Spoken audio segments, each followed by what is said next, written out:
Pierre. Pourquoi?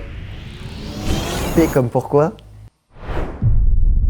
Moi, je voulais savoir, Aymeric, parce qu'on s'est vu à Paris, on a un peu parlé, on s'est déjà vu à un fort de Paris, etc. Et je voulais savoir quand même qui tu étais.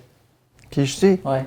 Qui se cache derrière Aymeric Castella? Belle question, ça.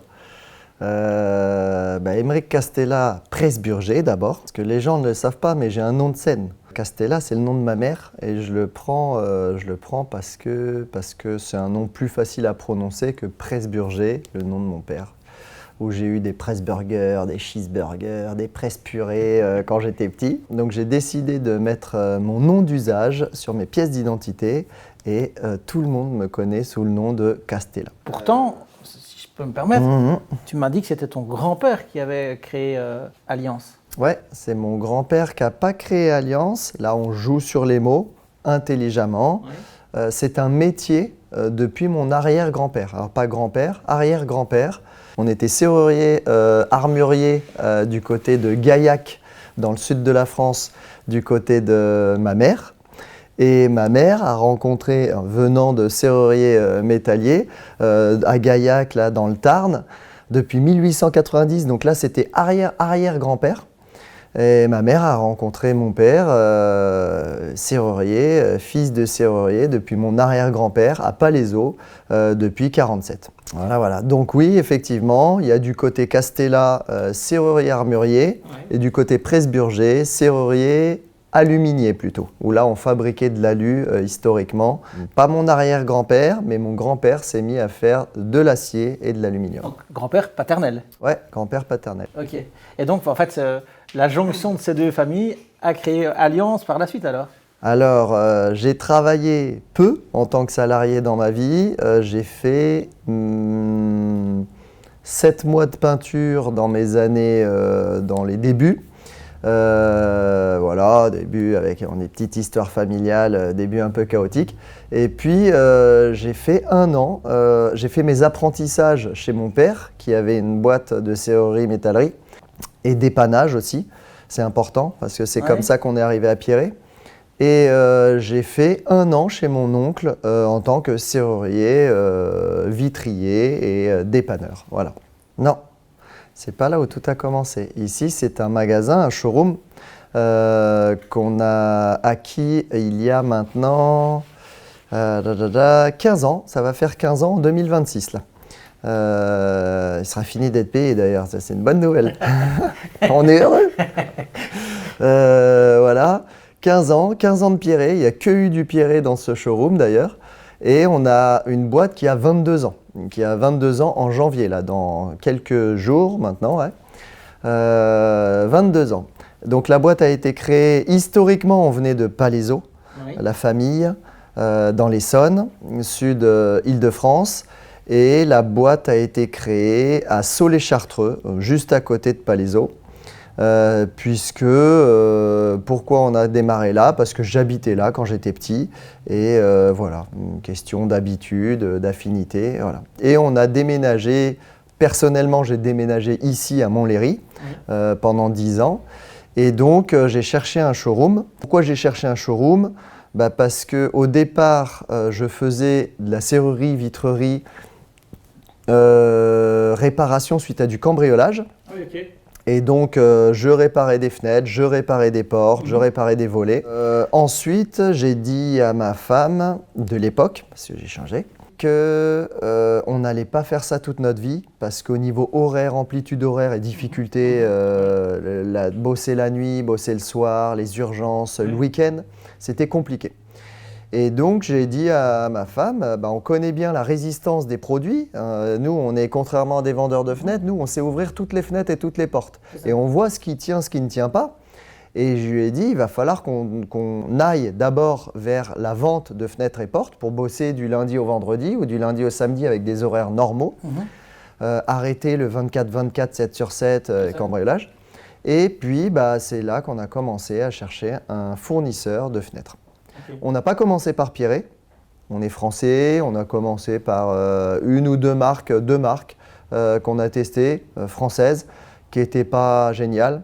En fait, en tant que serrurier, je me suis aperçu que les marques, sans critiquer, hein, mais les marques françaises communes, pourtant une des plus grosses marques que l'on revend en France, hein, c'était bien, mais c'était toujours les mêmes produits. C'était toujours les mêmes produits. En concurrence, aucune différenciation technique. Et moi, en plus, serrurier, qui sait ouvrir, qui connaît les résistances à l'effraction, le PVC, c'est le produit le plus vendu. Oui. Ça se faisait cambrioler dans tous les sens, voire même les fenêtres se faisaient fracturer sans trace d'effraction sur les fenêtres. C'est ça, quoi. Et alors là, quand tu vois des dizaines, des centaines de personnes qui se font cambrioler, qui pleurent, et tu dis, mais c'est ça qu'on met chez les gens comme fenêtre, avec des gens qui pleurent, qui se font voler des bijoux de famille, des souvenirs, des violations de domicile et tout. J'ai dit à ma femme, on va arrêter de vendre des fenêtres classiques. On va chercher un fournisseur qui est capable de vendre des fenêtres qui fait la différence.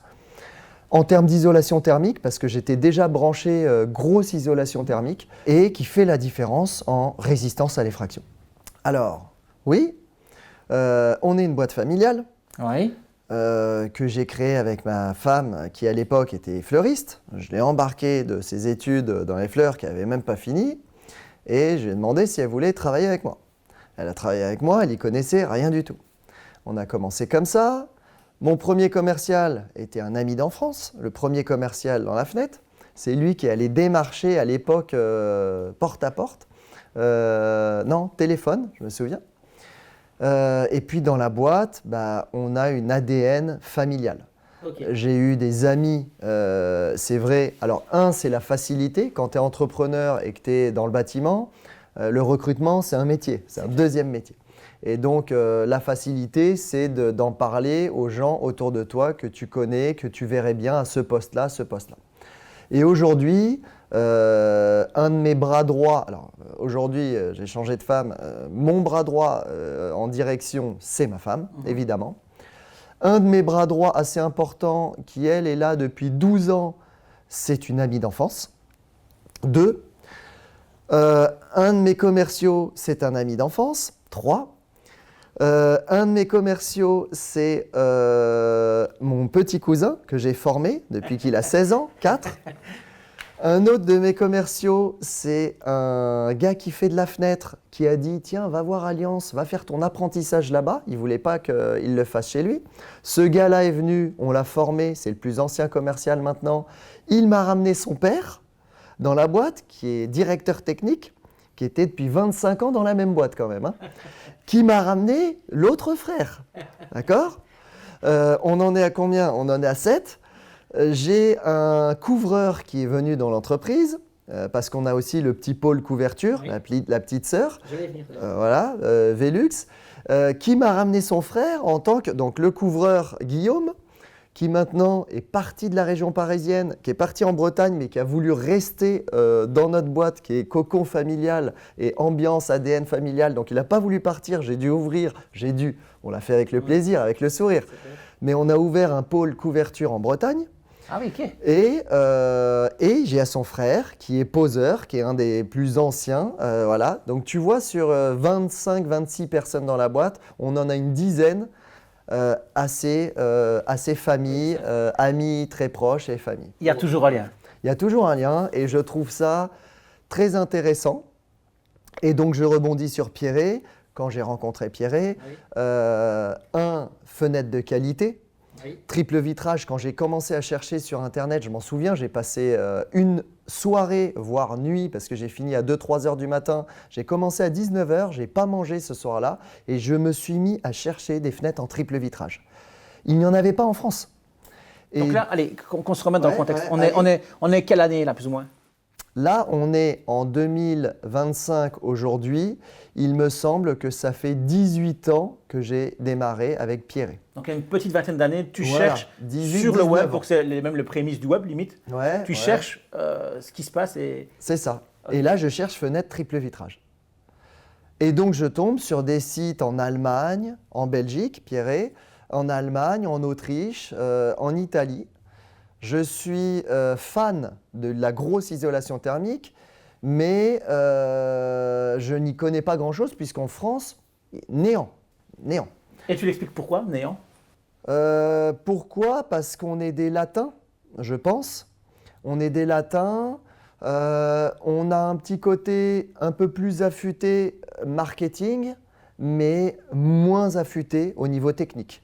Et en Belgique, en Allemagne, en travaillant avec des fabricants et fournisseurs belges et allemands, tu te rends compte que le client particulier est un peu plus affûté techniquement qu'en France et veut un peu moins de baratin marketing en fait.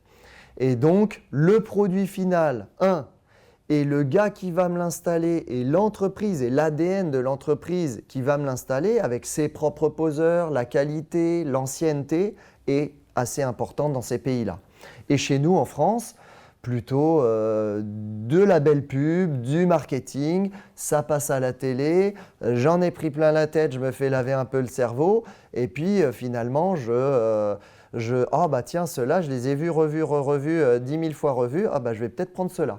Pour ce côté familial que j'ai, cette boîte familiale, pour mon caractère qui est un peu particulier, je l'avoue, qui aime bien faire la différence, quand tu vends la même fenêtre que tout le monde, avec les mêmes prix que tout le monde, bon, bah, tu te différencies sur d'autres points, mais il n'y a pas beaucoup de différenciation. Oui, j'ai mes propres poseurs, on fait ça depuis mon arrière-grand-père, il n'y a pas beaucoup de différenciation. Quand tu vends une des meilleures fenêtres en Europe, les plus isolantes du marché, quand tu vends un produit garanti 20 ans, quand tu vends un produit RC2 au niveau sécurité, quand tu vends une fenêtre qui est 2 fois plus isolante que les produits du marché, là, tu arrives, tu as un gros paquet, tu as une grosse différenciation. Et après, par mon passif aussi, réparation suite au cambriolage, tu le disais, oui. la majorité, je le dis, 80-90% des fenêtres du marché, en tout cas marché français, c'est des fenêtres dans lesquelles on rentre en moins de 30 secondes. Tu rentres en moins de 30 secondes dans ta maison à 300, 500, 700 000 euros. Et c'est malheureux de mettre des produits comme ça pour sécuriser ta maison et ta famille. Et ça, j'aime pas.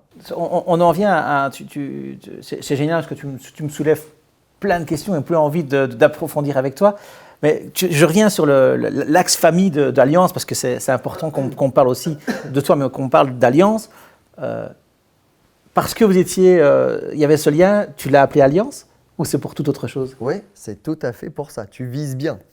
Alors, moi, j'aime bien un peu superstitieux. Les dates, c'est important de faire les choses aux bonnes dates. Les noms, les ci, les ça. Et il se trouve que Alliance, je me suis dit, on va essayer. Mon idéal serait de construire des maisons passives. C'était ça quand j'ai… Voilà.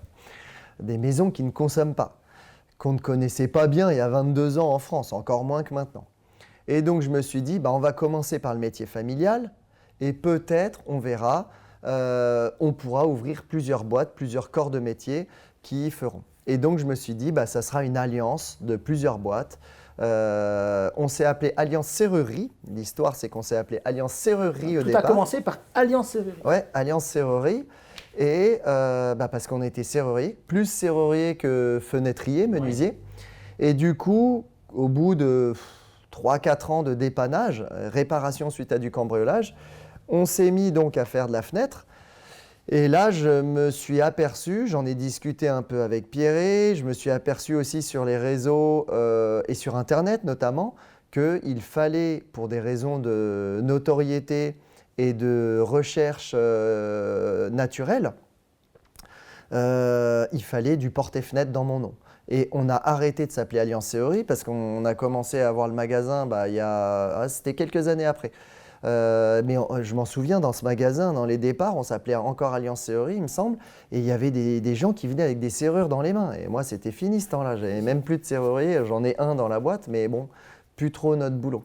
Et donc, on s'est appelé Alliance Serrurerie, et ensuite, on est passé à Alliance Porte et Fenêtre pour le nom de domaine, pour le référencement, pour Internet. Oui, parce que là, tu étais dans toute la genèse, enfin pas la genèse, mais la montée en puissance du web, de positionnement en référencement, effectivement. C'est ça. J'ai envie de te poser une question, je fais un petit aparté. Voilà, on a parlé de l'homme, on parle d'Alliance, mais elle était gérante d'une boîte. Tu vis ta boîte, ça, je crois que ça se sent, il n'y a pas… Qu'est-ce que tu ressens à l'heure actuelle ? Quel est ton sentiment par rapport au marché, à la difficulté que tu peux rencontrer, aux multicasquettes qu'un gérant peut avoir? Alors, j'ai 42 ans. Ça va faire 22 ans que j'ai la boîte. J'ai entendu parler, comme beaucoup de gens, des 30 Glorieuses. Les 30 Glorieuses que moi, je n'ai pas trop connues, malheureusement. C'est comme ça, hein. Je suis plutôt de nature optimiste que malheureusement. Donc voilà. Mais ces 30 Glorieuses, j'ai compris que tu montais une boîte, hop, et tu montais n'importe quoi comme business. Ça fonctionnait, quoi. Ça prenait comme un feu, que tu mets une allumette, il y a 3 litres d'essence, pouf, hop, ça y est, c'est parti, il n'y a quasiment rien à faire. Et voilà. On n'est plus dans cette période-là. On est dans des difficultés un petit peu plus soutenues que ces 30 Glorieuses. Mais, il y a quand même un mais, j'ai connu des démarrages assez simples. On bossait avec les assurances suite au cambriolage, on remplaçait des fenêtres, des portes, plus un commercial qui faisait des devis, voilà. Petit à petit, sur ces 20 dernières années, on a vu l'invasion des fenêtres étrangères. L'invasion des fenêtres étrangères. C'est dur comme terme, je trouve, invasion. Bah oui, mais c'est une réalité.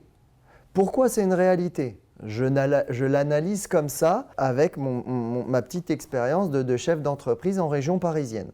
Parce qu'il y a aussi région parisienne qui compte là-dedans. On y viendra d'ailleurs. On y viendra. Je l'analyse comme ça. On est chez des Latins. Je l'ai répété.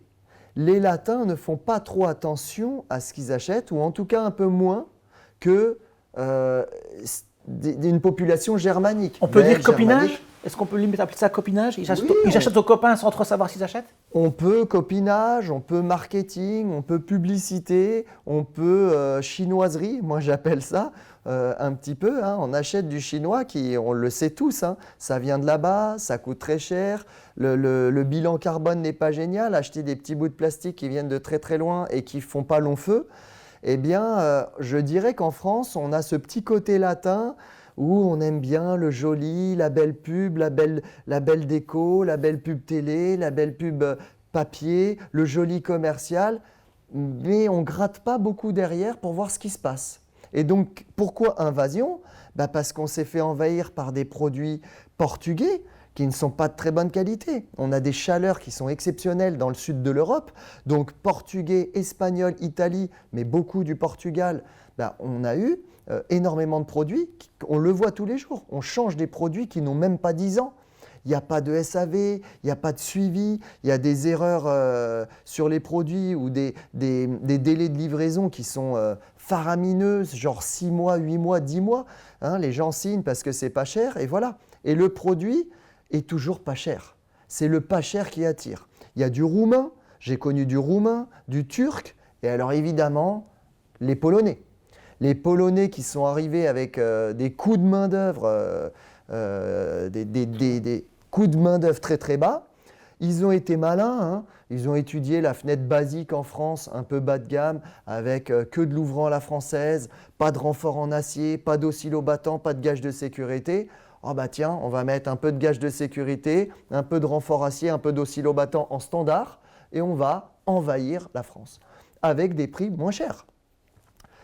Là où il y a une arnaque, c'est quand même qu'ils sont arrivés avec des produits pas chers.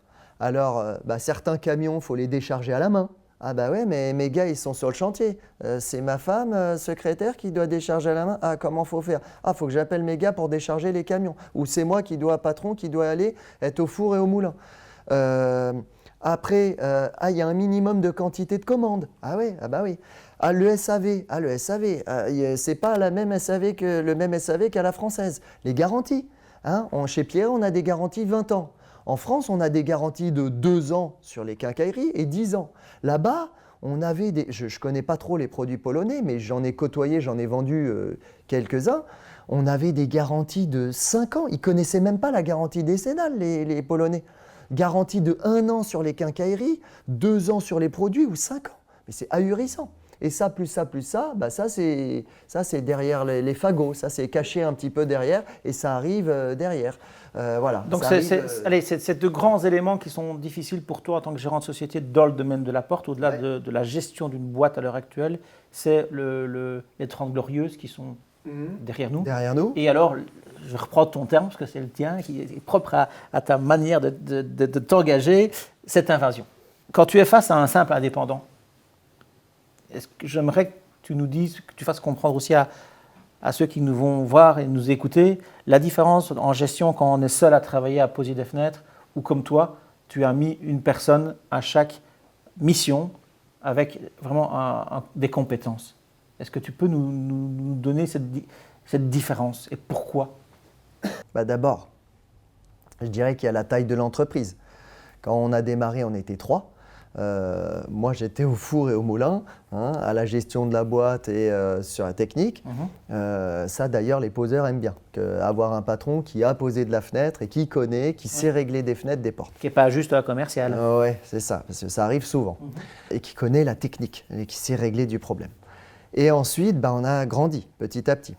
Alors évidemment, on est plus au four et au moulin dans une petite boîte. Et on doit être multitâche et polyvalent et caméléon, on appelle ça comme on veut. Et plus la boîte grandit, où maintenant on commence à faire partie des moyennes boîtes, à 26 personnes, on est 26-27 en ce moment, c'est vrai que le recrutement, important, très important, et c'est un métier le recrutement, surtout quand tu es indépendant. Oui, c'est clair. Et donc au fur et à mesure, tu vas recruter des personnes de plus en plus pros dans leur métier, c'est vrai. Au départ, je faisais de la pose, je faisais du métrage, je faisais aussi du commerce. Voilà. Petit à petit, la pose, j'ai arrêté. Je faisais que du commerce et du métrage. Et à la fin, on n'est toujours pas à la fin, il n'y a pas de fin. Ouais, ça ne s'arrête jamais, Alliance. Actuellement? Voilà, pas actuellement. Mais avant que je passe 100% commercial, je ne faisais que du métrage. Que du métrage avec toujours un petit peu de vente, genre 400-500 000 euros de vente, je me souviens, à l'année, ce qui n'est pas rien, mais voilà, j'allais beaucoup en métrer. Et puis, j'avais embauché donc des commerciaux. Et puis, à la fin, je me suis aperçu, ça c'est un métier aussi, c'est de la remise en question aussi. Beaucoup de remise en question. De la remise en question pour affiner vers quoi je vais aller, vers quel chemin je dois aller, je dois essayer d'aller pour m'affiner, m'améliorer, constante amélioration. Amélioration continue, comme le process Toyota. Tout à fait. Voilà. Et si je peux me permettre, dis-moi. Dans cette optique-là, ça amène deux choses pour moi. Ça amène d'améliorer ta société, mais d'offrir un niveau de service supérieur aussi aux consommateurs, à tes clients. On essaye. C'est vrai que on tend vers ça. Et quand tu grandis, pour finir, on s'affine. Et plus on fait la même chose, moi maintenant je fais que du commercial. À la fin j'étais maîtreur. On a embauché des maîtreurs, maintenant on a 2 maîtreurs. Et c'est vrai que tu t'aperçois qu'il ne faut pas s'éparpiller. Il ne faut pas s'éparpiller. Plus tu t'éparpilles, moins tu es bon. Oui. Et moi, toujours dans cet ADN Alliance et Pierret, et cette alliance entre Alliance Portes et Fenêtres et Pierret qu'on a essayé de créer, j'ai essayé de devenir pro dans mon produit. Et en essayant de devenir pro dans mon produit, j'ai voulu faire la différenciation, encore une fois. Et donc, pour se démarquer par rapport à ces chaînes nationales, pour se démarquer, effectivement, la boîte familiale, on marque des points. Ses propres poseurs, on marque des points. Connaître les cambriolages, les résistances à l'effraction, on marque des points. Ouais. Avoir des personnes, avoir une boîte qui a grandi un peu et donc avoir des spécialistes qui fait que du métrage et de la commande, qui fait que du commerce, qui fait que de la pose, eh bien on marque des points. Et avoir du Pierret, une des fenêtres les plus isolantes du marché, garantie 20 ans, niveau de sécurité RC2, avec du triple joint, avec du renfort acier, je t'en passe, je ne vais pas te faire la leçon, eh bien tu marques encore des points. Voilà. Qu'est-ce que tu donnerais comme conseil à quelqu'un qui est en train ou qui va rénover? Alors moi j'aime bien les proverbes, tu sais. Je m'en doutais. J'aime bien les proverbes et je tartine plein de proverbes. J'en mets plein dans mes réunions commerciales, j'en mets dans la société. Quand je fais des réunions, je fais des proverbes. Je balance des proverbes. D'ailleurs, ma cuisine, tu l'as vu en buvant ton café, est remplie de murs avec des proverbes. Exact. Donc, j'adore les proverbes. Un des premiers proverbes que j'utilise le plus souvent, le pas cher coûte cher. Le pas cher coûte cher. C'est un proverbe qui n'est peut-être pas bon pour les Belges, parce que je dirais, en étant français, mais en défendant les Belges, que les Belges achètent un petit peu mieux peut-être qu'en France, avec un peu plus de réflexion technique et un peu plus de profondeur. En France, le pas cher coûte cher. Il y a un proverbe de Dior qui était « On se souvient beaucoup plus longtemps de la qualité que du prix ». Voilà. Et c'est ce que j'essaye de dire aux clients. Un autre proverbe encore, ma grand-mère n'a pas les moyens de s'acheter du bon marché. Pourquoi ? Parce qu'elle fait des petites économies depuis des années. Si elle doit acheter 10 000 € de fenêtres pourries, qui ont une garantie décennale, qui vont être obsolètes au bout de 5 à 10 ans, et aux premiers cambrioleurs qui ne vont pas résister, achetons plutôt peut-être 11 000, 12 000, 13 000 € de fenêtres empierrées, qui ont une durée de vie de moyenne de 50 ans, qui ont des garanties de 20 ans en totalité, qui vont résister aux cambrioleurs et qui vont isoler 2 fois plus que le produit bon marché. Les 2 000 € de différence sur mes 40-50 ans, mais on les a remboursés 10 fois. C'est pas sexy et agréable d'acheter une fenêtre. Et j'ai pas l'impression que les acheteurs de portes et de fenêtres s'intéressent. En tout cas, il n'y a pas une majorité qui s'y intéresse. Est-ce qu'on ne donnerait pas le conseil justement de intéressez-vous à ce que vous achetez ? Oui, c'est ça. Je ne suis pas spécialisé là-dedans, mais je m'en suis aperçu. Oui, parce que, allez, tu fais combien de clients par an ? Enfin, toi, tu croises au moins combien de clients par an ? En centaines ou en milliers, allez, une fourchette ? Tu me poses une colle. Je crois qu'on a 35 000 €, pas 35 000 €, 35 000 clients. On a 35 000 clients depuis les 22 ans de société. Donc ça fait plus de 1000 clients par an, plus ou moins. Plus de 1000 clients par an. Attention, il y a eu les premières années dépannage où on faisait 5, 6, 7 clients par jour. Un autre rythme. Voilà, où maintenant on fait un client par jour, enfin pour les poseurs. Les commerciaux font, allez, on fait peut-être une cinquantaine par semaine. 40, cinquantaine de la boîte, on fait 40, 50 par semaine. 40, 50 par semaine, on va dire que ça fait 200 par mois. Allez, peut-être 1000, 2000 clients. Et on est d'accord qu'ils ne s'intéressent pas, enfin la majorité ne s'intéresse pas réellement à ce qu'ils achètent ? Ou parce qu'ils achètent de l'Alliance, ils sont justement intéressés ? La majorité, tu as raison, ce n'est pas un produit sexy. Tu compares ça à des voitures. Chérie, viens, on va à la concession samedi, on va aller se promener, on va faire un petit essai dans la BMW, la Mercedes ou je ne sais quoi. Ou même le plaisir d'avoir une nouvelle voiture. Oui, c'est ça. Aller voir le beau showroom. Alors effectivement, il faut des beaux showrooms. Déjà, tu vas intéresser et attirer un peu plus le client quand tu as des beaux showrooms. Il faut la télé de présentation des portes d'entrée qu'on a chez Pierret, qui est très très bien. Mais tu n'es pas en train de vendre une voiture, effectivement, des fenêtres et portes.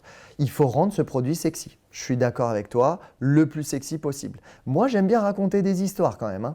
Pas des fausses histoires, des vraies histoires. On va y venir aussi sur la fausse vérité. Des histoires sur le cambriolage, des histoires sur la famille, la boîte familiale, des histoires sur les résistances à l'effraction, des histoires sur l'isolation, les économies d'énergie aussi. Tu as vu l'explosion des coûts d'énergie ces dernières années. Ça, je l'ai vu aussi en cherchant triple vitrage au départ, il y a 20 ans en arrière. Je prends du Pierret, je signe un partenariat avec Pierret et on en est très content aujourd'hui. Pour rien au monde on changerait. Pourtant, on est sollicité.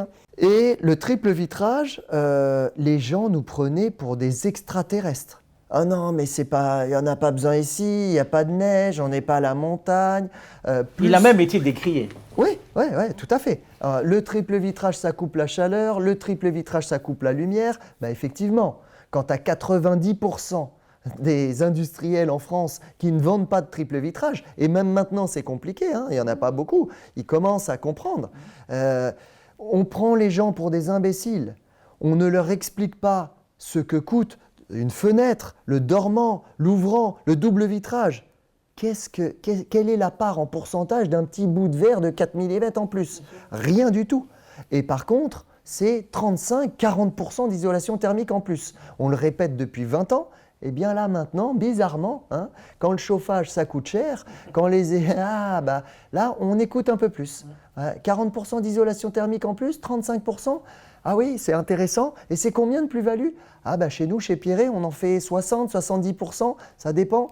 Mais c'est à peu près ça les ratios. Et donc, ça coûte rien. Ça coûte quelques points, moins de 10%. Me permet de résumer, tu vas me dire si je suis dans le bon. Tu conseillerais aux personnes qui veulent rénover, jeunes ou moins jeunes, de s'intéresser? S'intéresser. S'intéresser au coefficient UW. S'intéresser à l'entreprise. À l'achat de la fenêtre. Voilà, l'achat de la fenêtre. Je dis toujours à mes clients, quand je suis chez eux, faites attention s'il vous plaît. N'achetez pas une marque. N'achetez pas une marque. Alors je dis ça, je prêche pour ma paroisse. On sait que Pierret est moins connu en France que des grosses marques nationales françaises, mais tend à être connu. On est en progression. Nous, Pierret, depuis 20 ans, on est en progression. On n'arrête pas de progresser. Les marques en France qui se font envahir par du polonais plus qualitatif et moins cher, des marques qui font du milieu de gamme ou moyen de gamme, ces gens-là, ils sont en perdition. Donc je leur dis, s'il vous plaît, n'achetez pas une marque. 1, n'achetez pas un commercial. 2, même s'il est joli, il est habillé en costard et qu'il a des dents blanches et qu'il fait plein de sourires et qu'il dit oui à tout, achetez un produit. C'est le produit qui va arriver chez vous. La qualité du produit, la garantie du produit, la technicité du produit, le UW, l'isolation du produit, s'il vous plaît.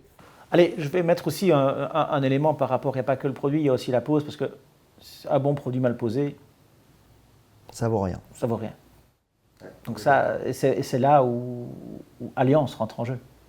C'est là où Alliance rentre en jeu, oui, peut-être. Et qui met sa plus-value. Qui met sa plus-value. Alors je dis toujours aux clients, j'ai mis au moins 8 ans à stabiliser les équipes. C'est pas rien. Hein, c'est compliqué. J'ai monté là, on revient sur la difficulté de l'entrepreneur. Ouais, c'est ça. Embaucher du monde. Mais embaucher du monde quand tu as 20 ans, tu veux embaucher des gens comme toi, qui ont un certain âge, une certaine ancienneté, une certaine expérience. Les gens, toi, tu vas me regarder, petit gamin de 20 ans, je ne sais pas si je vais venir dans ton entreprise. Et je m'en suis aperçu, ça. À 20 ans, tu embauches des petits jeunes. Hein. C'est difficile d'embaucher des gens qui ont 10-20 ans d'expérience, qui ont envie de te faire confiance.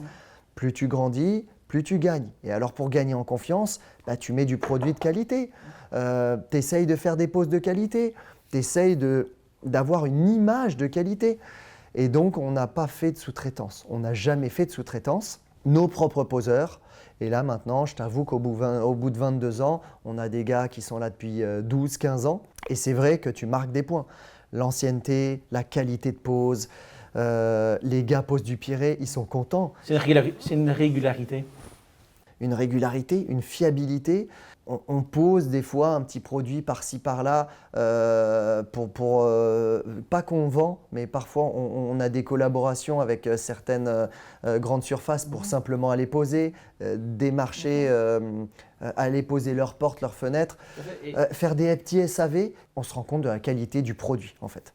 On a donné le conseil à ceux qui voulaient rénover, Aymeric. Est-ce qu'on ne donnerait pas un conseil à ceux qui ne veulent pas rénover? Juste A. Un conseil à ceux qui ne veulent pas rénover. À ceux qui ne veulent pas rénover. Enlève ton simple vitrage, fais un investissement, surtout que les banques maintenant, on n'a plus des super taux. Hein. Tu les connais les taux, hein, comme moi. Je le dis ça aussi comme exemple. Hein.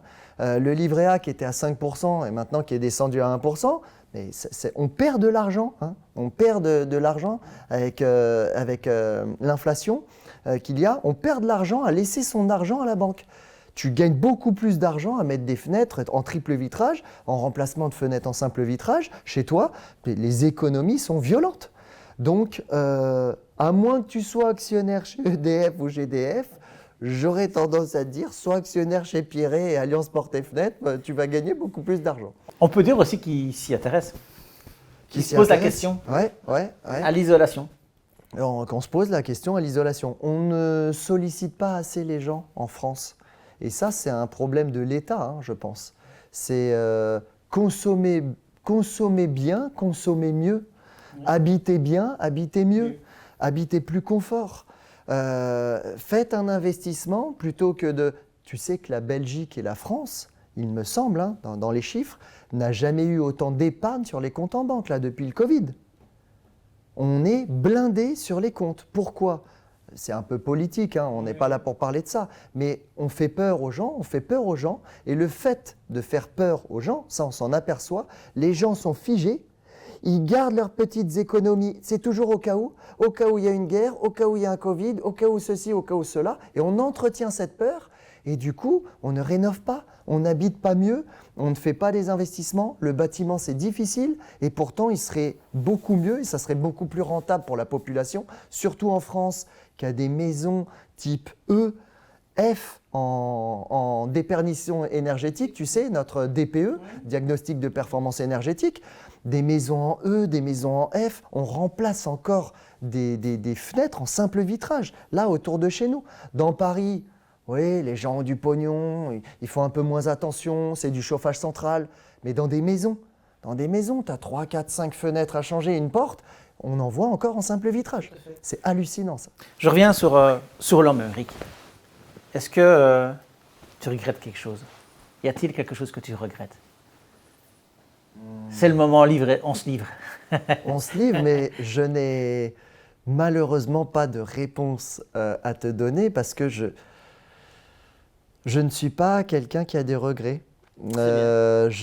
J'avance, la vie est parsemée d'expériences que l'on doit vivre pour comprendre des choses. Alors ça, c'est mon petit côté un peu spirituel, et chiffres, et, voilà, et les dates importantes, et les produits importants, et les rencontres importantes, parce que 18 ans après, je le dis quand même au sein de la boîte, je me le dis souvent ça. Je ne sais pas ce qui m'a pris de choisir Pierret parmi Pierret et les concurrents qu'il y avait en triple vitrage, hein, en Autriche, en Allemagne, en ci, en ça. Ce qui m'a pris quand même, c'était le petit côté boîte familiale nous, boîte familiale en face. Qu'il y a toujours d'ailleurs, des deux côtés. Voilà. Moi, quand je vends Pierret, je dis c'est un des plus petits, des plus gros. Un des plus petits, des plus isolants. Et l'avantage qu'on a par rapport à d'autres groupes, c'est qu'on est resté famille. Hein. On n'essore pas tout le monde et on presse tout le monde comme des citrons pour sortir du pognon à la fin. Non, ce qu'on veut, c'est rechercher développement, le meilleur produit au meilleur prix. Et ça, c'est important. Et donc, non, je ne regrette rien. La vie est parsemée d'expériences bonnes à vivre, qui nous créent, qui nous construisent. Et je ne regrette rien du tout. Si peut-être d'avoir pas connu Pierret avant, mais dans le même sens, aucun regret. Il faut connaître de la fenêtre de mauvaise qualité pour apprécier encore plus de la fenêtre de bonne qualité. Ce serait ton conseil à quelqu'un qui lance une entreprise maintenant, c'est qu'il va sûrement chuter, il va sûrement se trébucher, mais c'est qu'une expérience. On avait dit qu'on reviendrait sur l'axe, la différenciation entre l'Île-de-France et le reste de la France. Oui. On l'a évoqué au tout début de la conversation. Ouais, c'est important parce que Pierret le sait. J'ai vu passer quelques commerciaux de chez Pierret, forcément, en bientôt 20 ans de collaboration avec Pierret. Les technico-commerciaux de Pierret sont bien à l'aise et sont plutôt confort en province. Et à Paris, on se rend compte que le marché est compliqué. Il est tiraillé. Je ne sais pas quel mot utiliser. Il est très tendu. La concurrence est violente. C'est en région parisienne. C'est important, violente, tu l'expliques comment ? Violente parce qu'on est, il me semble, 12 millions en région parisienne. Oui, 12-13, oui, effectivement. Ouais. 12-13. Et donc, tous les revendeurs français et européens viennent essayer de vendre des produits sur Paris. Et donc, tu retrouves du français, du portugais, du roumain, du turc, de l'espagnol, du polonais, du belge, de l'allemand, de l'autrichien, de l'italien. Et comment faire là-dedans ? Et il y a beaucoup, on a le côté latin à côté de ça, qui achète du prix. Et donc quand toi, tu es au milieu de la jungle comme ça, à vendre du Pirée, eh bien, il faut bien connaître ta leçon, il faut bien connaître ton produit et il ne faut surtout pas se faire embringuer comme dans une machine où tu rentres dans la machine à prix et à discussion du prix et à faire des devis pour du prix. Tu dois expliquer aux gens correctement qu'on est en région parisienne, que la concurrence est très rude. On va vous proposer des produits n'importe quoi, n'importe comment, qui ne durent pas longtemps.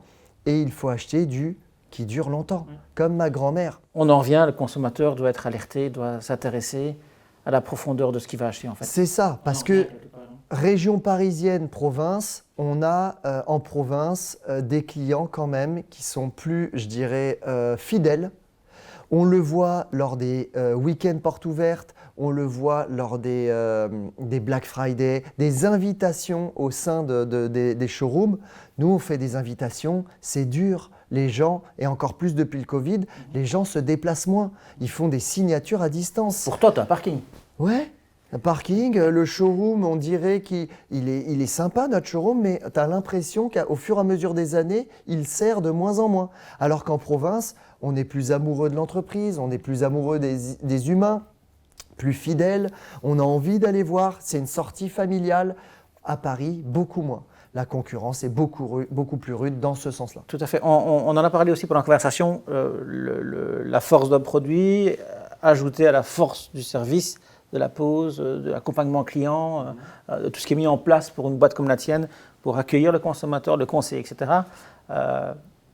Et donc, on en revient sur un point important pour un gérant, c'est le choix de son partenaire, de son fournisseur. C'est un axe hyper important. Comment est-ce que tu l'as vécu? Comment est-ce que tu l'énoncerais ou le conseillerais?